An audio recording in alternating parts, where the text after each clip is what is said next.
तुम्हालाही वांगं आवडत नाही का? अहो टेन्शन घेऊ नका, हा व्हिडिओ संपूर्ण पहा. नक्कीच तुम्हाला सुद्धा वांगं आवडू लागेल. हाय हॅलो नमस्ते, मी पूजा फूडी या यूट्यूब चॅनलवर तुम्हा सगळ्यांचं अगदी मनापासून स्वागत करते.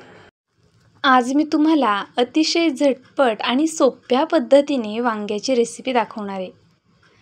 नेहमी आपण वांगं करतोच, पण चला काहीतरी वेगळं आणि माझ्या स्टाईलने करूया. तर बघा, त्यासाठी इथे मी काही वांगी अशा पद्धतीने कट करून घेते. एक वांगं तुम्हाला कापताना दाखवते, म्हणजे लक्षात येईल की नेमकं वांगं कापायचं कसं. सुरुवातीला याची मी काटे काढून घेतले होते फक्त, आणि बघा वांग्याची जाडी एवढी ठेवलेली आहे. ही वांगी लहान होती. तुमच्याकडे मोठी वांगी असतील आकाराने, ती घेतलीत तरीसुद्धा चालणार आहे. वांगं आपल्याला मिठाच्या पाण्यामध्ये भिजत ठेवायचे. मिठाच्या पाण्यात ठेवल्यामुळे वांगं अजिबातच काळं पडणार नाही. सोबतच मी एक मोठा बटाटा साल काढून घेतला आहे. हा उकडलेला बटाटा नाही आहे, कच्चा बटाटा घेतला आहे आपण. आणि व्हिडिओत दाखवल्याप्रमाणे या बटाट्याचे सुद्धा आपल्याला काप करून घ्यायचे.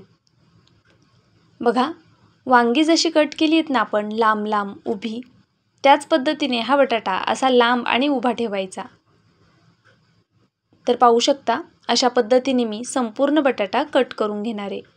तोपर्यंत तुम्ही व्हिडिओला लाईक करून घ्या. नवीन असाल तर प्लीज सबस्क्राईबसुद्धा करा, आणि व्हिडिओ कुठून पाहताय ते सुद्धा मला कमेंट बॉक्समध्ये कळवा. बघा, मिठाच्या पाण्यामध्ये घातल्यामुळे वांगं अजिबातच काळं पडलेलं नाही आहे. अगदी पांढरं शुभ्र तसंच राहतं. चला फोडणी करूया. फोडणीसाठी इथे मी गॅसवर कढई ठेवली आहे. त्यानंतरनं यामध्ये तेल घालायचे गरजेनुसार. मी जवळपास 1.5 पळी इतपत तेल घातलं. तेल छान गरम झालं की यामध्ये मोहरी घालायची. मोहरी छान तडतडली की त्यानंतर भरपूर असा कट केलेला लसूण घातला. लसूण तुम्ही ठेचून घेतलात तरीसुद्धा चालणार आहे. लसूण थोडा परतला गेला की लगेचच यामध्ये आपण फ्रेश कढीपत्त्याची पानं घालूया. कढीपत्त्यामुळे या भाजीला खूप छान चव येते. त्यानंतरनं एक मीडियम साईजचा कांदा असा बारीक कट करून घेतला होता, तो सुद्धा यामध्ये घालून घेतला. कांदा छान गोल्डन सोनेरी रंगावरती परतवून घ्यायचा. खूप जास्त डार्क करायचा नाही आहे, छान ट्रान्सपरंट होईपर्यंत परतायचा, म्हणजे तो दाताखाली टचटच करणार नाही. सोबत आपण थोडं मीठ घालूया, म्हणजे कांदा लवकर परतला जाईल. जर सकाळच्या टिफिनसाठी तुम्ही ही रेसिपी करताय तर अशा टिप खूप महत्त्वाच्या असतात, म्हणजे झटपट रेसिपी तयार होते. कांदा थोडा परतला गेला की यामध्ये लगेच टोमॅटो घालून घेऊ, म्हणजे कांदा आणि टोमॅटो सोबतच परतले जातील. आता तुम्ही म्हणाल, मग सुरुवातीलाच का नाही घातला? तर कांदा परतायला वेळ लागतो, त्यामुळे तो आधी घालायचा. 1 मिनिटभर कांदा आधी परतून घ्यायचा, त्यानंतरनं टोमॅटो घालायचा, म्हणजे दोन्हीसुद्धा जिन्नस एकसोबत छान असे परतले जातात. बघा, टोमॅटो छान मऊ झाला आहे. यात काही मसाले ॲड करूया. इथे मी सुरुवातीला मॅगी मसाला घेतला आहे, बेडगी मिरची पावडर, लाल तिखट, हळद आणि धना पावडर. मॅगी मसाल्यामुळे आपली जी भाजी आहे ती खूप छान चटपटीत होईल. आणि बघा, आता हे मसाले आपण तेलावरती अर्धा मिनटं फक्त परतवून घेणार आहोत.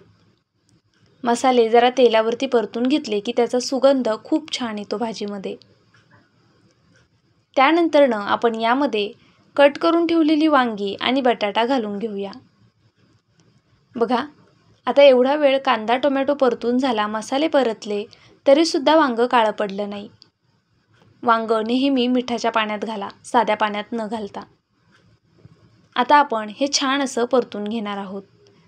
त्यापूर्वी यामध्ये मी चवीनुसार मीठ घालून घेते. सुरुवातीला बघा, आपण मीठ घातलं होतं कांदा परतण्यासाठी, त्यामुळे नंतर मीठ घालताना थोडं बेतात घाला.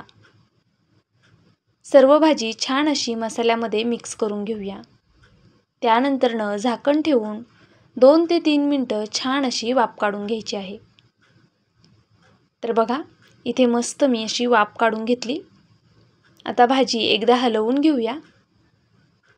वांगं आणि बटाटा शिजायला फारसा वेळ लागत नाही, 3-4 मिनटं खूप होतात. त्यामुळे सकाळच्या घाईमध्ये अशा पद्धतीने जर तुम्ही भाजी केली तर खरंच ती खायलासुद्धा खूप छान लागते आणि पटकनी तयार होते. बघा, मस्त असा बटाटा शिजला आहे आणि वांगंसुद्धा शिजलेलं आहे. तुम्ही यामध्ये दाण्याचा कूटसुद्धा घालू शकता, त्यामुळे अजून भाजीला छान चव येते. तर आजची ही रेसिपी तुम्हाला कशी वाटली मला कमेंट करून नक्कीच कळवा. व्हिडिओला जर अजूनही लाईक केलं नसेल तर प्लीज एक लाईक करायला विसरू नका. जर नवीन असाल तर सबस्क्राईबसुद्धा करून घ्या. रेसिपी कशा वाटतात ते सुद्धा कळवत जा आणि व्हिडिओ कुठून पाहताय ते सुद्धा कळवत जा. उद्या भेटूया असाच एक छानसा व्हिडिओ घेऊन. तोपर्यंत bye. Thank you so much for watching.